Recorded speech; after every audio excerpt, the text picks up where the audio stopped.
I have with me one of the smartest black men on this side of heaven. And he is a longtime friend. He's spoken at our events. I've gone on his shows. He's been on mine. And I have to tell you, the children of the lie hate him because he is a man of truth. Larry Elder is here. He is a writer and host of the Larry Elder Show. He's also the producer of a brand new movie or documentary, Uncle Tom. Who would have thought that Uncle Tom one day would be a movie? Larry, welcome to the show. Happy White History Month. Jesse Lee, thank you so much for having me. I appreciate it. Yes, sir. And so, did you know about White History Month? I do now. I think it's our next federal holiday. That's right. Absolutely. How was your 4th of July? It was fine. It was uneventful. I just basically rested. Yeah. I have a schedule. I've been promoting this movie you've been talking about. And Jesse Lee, I got to tell you, this movie has been the reaction critically and in terms of revenue has been beyond anything I could have imagined. Yeah. I have most things when I approach life. I have my worst case scenario, most likely scenario, best case scenario. It exceeded the best case scenario exponentially. It has raised more money in its opening weekend, twice as much money in its opening weekend as Michael Moore's Bowling for Columbine did in its opening weekend. And that went on to become the 5th highest grossing political documentary in America. And think about it, Jesse Lee. We release ours online. Yeah. So a bunch of one room can watch it. You can watch it as many times as you want. You can't do that with a theatrical release. So it's really even more impressive when you think about it that way. What prompted you to do Uncle Tom? Produce the movie Uncle Tom. Well, Jesse, as you well know, people like you and me get called that all the time. Yeah. And a young director named Justin Malone approached me about 2.5 years ago and told me he was thinking about doing a movie to explore the phenomenon of people like you and people like me and people like some of the others who are in the film, the names we get called simply for raising what I consider to be simple, commonsensical points of view. And if you suggest, for example, that maybe we shouldn't be in the party of Roe v. Wade, maybe we shouldn't be in the party of open borders because unskilled illegal aliens compete for jobs and put downward pressure on wages that would otherwise be higher if it weren't for illegal aliens. Maybe we should be in the party that is mandating your kid go to a school where only 3% of kids can do math at grade level. That's my former high school, Crenshaw High School.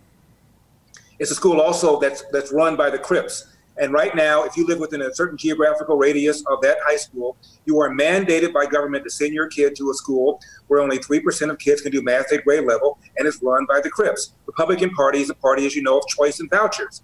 And it turns out that inner city parents, black and brown parents, according to polls I've seen, support vouchers, support choice, because they realize that their local school is a underperforming school. You know who doesn't support vouchers and choice? White Democrats, who would never put their kid in an inner city school on a bet. So who's on your side? So we raise these kinds of questions, and instead of just prompting an intelligent, healthy debate that might advance the ball in the black community, we're shut down. We're called Uncle Toms, self-loathers, coons, and other things we can't say on a family show. Yeah, it's amazing. And you're right that the movie is very popular. I go to the gym at least 3 times a week now, sometimes 4. And hardly a day when I go to the gym that someone don't come over to me and say, hey, I saw you at Uncle Tom. And so it's very, very popular. Well, it sure is. And Jesse, there's something called IMDb.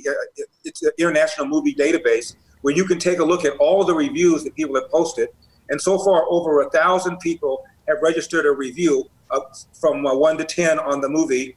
And about 300 have written reviews, and they are off the chart. The movie overall has about a 9.5, 9.6 rating. That's higher than any of the ratings of any of the Michael Moore movies. And anybody can write a rating. You can write a rating and say you hate the movie if you want to. So I have no control over that. And the ratings are just off the chart, honestly. Yeah. And Jesse, you're a star in the movie. You're so funny. There's a segment where Jesse Lee is talking about the things people have called him. And he said people have called him a coon. Matter of fact, I have a Coon of the Year award over here. That's one of the funniest lines in the film. There it is. I didn't make it up. So, Larry, I wanted to ask you, it just occurred to me right now, I've never asked you this. What is the purpose of calling blacks who disagree with the Democrats, what's the purpose of calling them coon and Uncle Tom and those names? What are the people expecting by calling them that? Well, the media drives this phony narrative that racism remains a major problem in America. And I believe largely, Jesse Lee, that many of these young reporters believe it's true. They've been trained this by Hollywood, by academia, by media. They've gone through school. They've been taught about microaggressions. So if you say anything at all that sounds at all impolite, that in the minds of a younger person is their definition of racism. For Democrats, they do it because they want black people to be angry and upset. They don't want black people thinking about crime. They don't want black people thinking about the quality of their schools. They don't want black people thinking about illegal aliens in neighborhoods. They want black people thinking about racism, racism, racism. And by the way, we Democrats are the party that's against racism, and those dastardly Republicans over there, they're the party of racism. And one of the things, as you know, we do in Uncle Tom is go over the history of the Democrat Party and the history of the Republican Party. And a lot of young people are writing me, telling me they had no idea that Democrats founded the KKK. The KKK at one time was referred to as the terror wing of the Democrat Party. A lot of young people didn't know that Democrats opposed the 13th Amendment that freed the slaves, the 14th Amendment that gave slaves citizenship, the 15th Amendment that, at least on paper, gave slaves the right to vote. Many young people are completely unaware that the Democratic Party opposed all of that. And the party was founded, one of the founding principles was preservation of slavery. One of the founding principles of the Republican Party, the founding principle, was to stop the spread of slavery and ultimately to eliminate it. And as a percentage of the party, more Republicans voted for the Civil Rights Act of '64 than Democrats. We talk about that in the movie too. Yeah. And there's this big lie they put out that they claimed there was this big switch in the mid-'60s. All of a sudden, all the racist Democrats left the Democratic Party and joined the racist Republican Party. The problem with that is if you look at every single one of the Democrats who voted against the Civil Rights Act in the Senate, how many of them switched and became Republicans? One, Strom Thurmond. Look at all the Democrats in the House that voted against the Civil Rights Act of '64. How many of them switched and became Republicans? One. And I can't even think of his name. And Jesse, think about it. You're a white racist Democrat, and you're cheesed off because the Civil Rights Act just got passed. So you leave the Democrat Party, join the party whose members voted for the act at a greater percentage than the party you left? Really? It's a lie. That's right. It's a pure lie, and they do that to try to justify the racist history of the Democratic Party and to confer that racism on the contemporary Republican Party, and that's why they do it. And they're very successful. They get 95% of black people pulling that lever for the Democratic Party like lemmings without asking any of the questions that I've just now asked. That's right. You know, another thing I've noticed that's happening when I was growing up on a plantation down in Alabama under the Jim Crow laws, when people disagree, it was a disagreement. It wasn't a name calling, oh, you this or that. They just disagreed. But now, if you disagree with the Democrats or the left, they try to shut you down. They don't even want anyone to hear a difference of opinion. Well, that's exactly right. You know, the executive editor of the New York Times is black. First time they've ever had a black executive editor. And he hired a conservative writer named Bret Stephens, who's a Trump hater, but he's a Republican, as a columnist. And his first column was a column skeptical about climate change. And the editor of the New York Times, his name is Dean Baquet, said a whole bunch of people contacted the paper, canceled their subscriptions. He was surprised. And he admitted, and this is what he said, this is verbatim, the left, as a general rule, does not want to hear thoughtful disagreement, end of quote. Well, Jesse Lee, the black left doesn't even agree that there's such a thing as thoughtful disagreement. Yeah. And that's where we are. And what's ironic is that the what I call the axis of indoctrination, Hollywood, media, and academia, they want to malign anybody black, like you and like me, that suggests that maybe we ought to break our allegiance to the Democratic Party. And they've also been successful in getting black people to brand us as the villains. We're the bad guys. They're the ones who passed all this policy that made things worse. The welfare state, in my opinion, has incentivized women to marry the government and allowed men to abandon their financial and moral responsibility. That is the number one problem facing the country, the number one problem facing the black community. And the left has done that. But instead of us looking at the left and saying, who are these guys? What are their real motives? We're the bad guys. That's how ingenious they've been. Yeah, that's amazing. Off note here, I just heard over the weekend that Kanye West, I think, is running for president. Is that true, or that's a lie? No, I heard it too. I haven't analyzed it. Don't know anything about it. Don't know whether or not he's got an album out that coincides with that. Who the hell knows? I don't think he's going to carry very many states, though. Yeah, I was thinking maybe if it's true that he's doing it to draw some of the blacks away from the Democratic Party, because I think Kanye West understands that the Democrats have just used the blacks for personal gain. So maybe he's doing it for that reason. Well, I think if he were to run, the likelihood is he would take away more votes, more black votes that otherwise would vote for Joe Biden than would vote for Trump. But who knows? I really don't know. Right. Are you surprised, Larry, that after Obama, 8 years of Obama, that more blacks have not abandoned? I know there are a lot of them abandoned after Obama 8 years because he did nothing for the black community. They thought he would. I don't know what they were expecting, but they thought he would. Are you surprised more blacks have not abandoned the Democratic Party? I am surprised because I think a lot of Democrats falsely believe that if only there was somebody in the White House who really understood us, really cared about us, really cared about our problems, our life would be so much better. I think the attitude was personified by that woman named Peggy Joseph on YouTube, who at one of Obama's rallies right before he became president, she said, "Oh, it was the most amazing night of my life. If I help him, he'll help me. Yeah. He'll help pay my mortgage. He'll help put gas in my car." And I played that on the air. I know you did too. Yeah. If this is what people expect the president to be able to do, they're going to be very, very disappointed. And later on, about several years into his presidency, Peggy Joseph was revisited. Her mortgage was not paid for. Her gas prices had gone up. And she realized that ultimately her fate is in her hands, not in the hands of somebody in the White House. Yeah. Barbara said best. She said, what happens in your house is way more important than what happens in the White House. So I thought that a lot of black people, naively assuming that a magical guy who cares about us, a black guy, would make things better. When it didn't, maybe then they would realize that it's all about hard work, accountability, and a smaller government, not a bigger government. But that has not happened. What's happened is Obama remains enormously popular, and whatever problem is always blamed on somebody else. His recovery was the worst economic recovery since 1949. Black poverty went up. Between 2010 and 2013, Jesse Lee, black net worth fell about a third. Do I blame Obama for that? Yes, I do. I'll tell you why.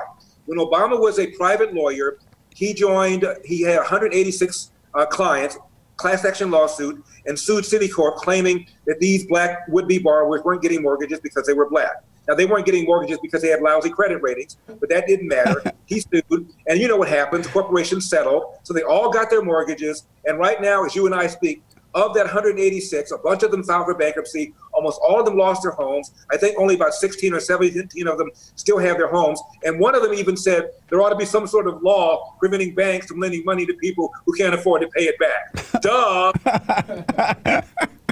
And these are the kinds of things that people do when they think they're benefiting black people, whether it's affirmative action, whether it's the welfare state, whether it's forcing banks to change lending criteria so anybody who could fog up a mirror could get a home. These things hurt people. They don't help people. Yeah. They hurt people. That's right. I totally agree.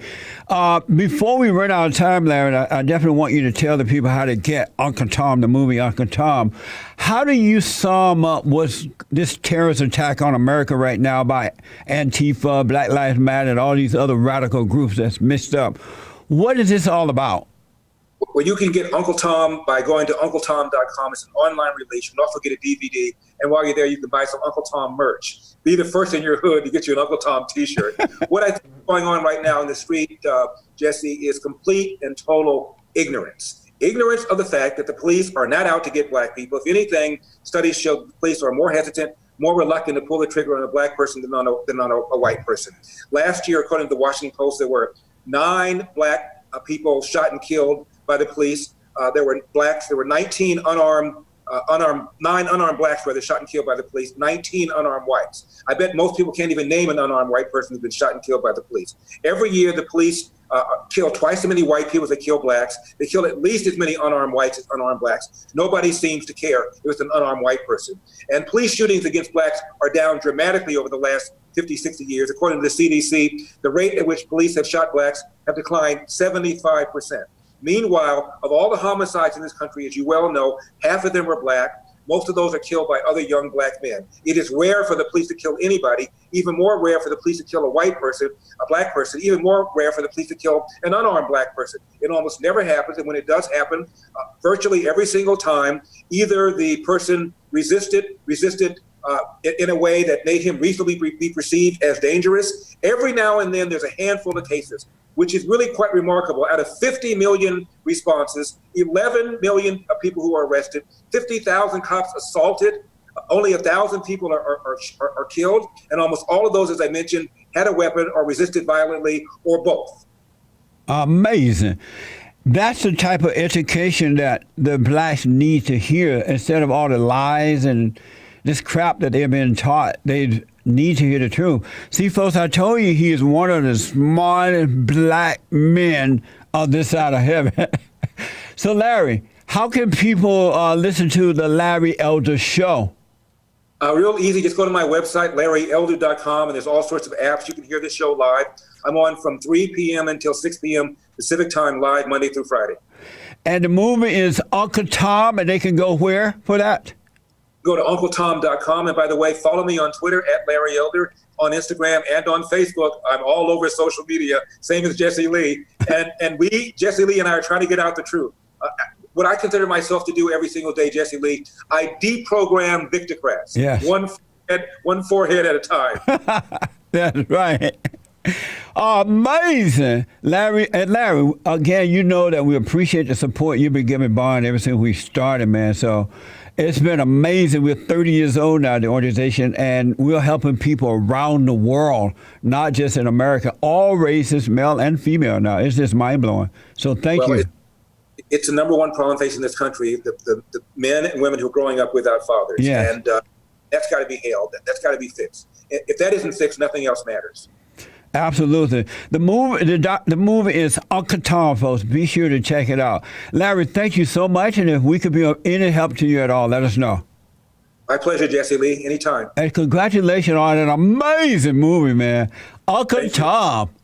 Thank you. Thank you, Uncle Tom. All right. Take care. All right, take care, buddy. Amazing. Larry Elder, folks. Amazing. And don't forget to like, follow, tweet, subscribe, and share the Jesse Lee Peterson radio show, folks. We really appreciate it. We are at war. It is a spiritual battle for the soul of America. And it's going to take all of us to do it.